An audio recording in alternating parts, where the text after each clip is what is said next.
जमाइमा Saudi अरब पर तनकीद क्यों करती रहेंगी?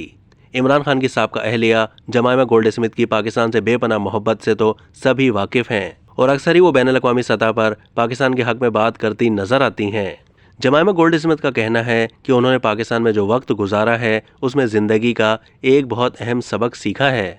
वो बताती हैं कि मैं हमेशा सऊदी अरब की हुकूमत को मुल्क में इंसानी हुकूक के खौफनाक रिकॉर्ड और यमन में बरतानवी हथियारों की मदद से लड़ी जाने वाली जंग पर तनकीद करती रहूंगी, लेकिन सऊदी अरब पर तनकीद तवाज़ुन के साथ होगी, क्योंकि मेरे ख्याल से ऐसे मुल्क में मेरी फिल्म की नुमाइश होना जो कि मुख्तलिफ सकाफ़तों, रवादारी और मोहब्बत के पैगाम पर मबनी है, जिसकी कास्ट में बहुत सी आज़ाद और मजबूत ख़वातीन शामिल हैं, एक बहुत बड़ी और अहम बात है। जहां फिल्में बनाना तो बहुत दूर की बात है, आज से 5 साल पहले तक सिर्फ सिनेमा खोलना भी एक गैर कानूनी काम था।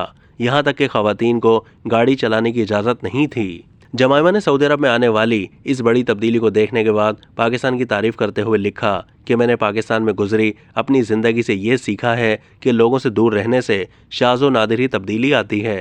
तब्दीली के लिए ज़रूरी है कि लोगों में घुलना मिलना सीखा जाए, ख़ास तौर पर आर्ट और सकाफ़त के ज़रिए।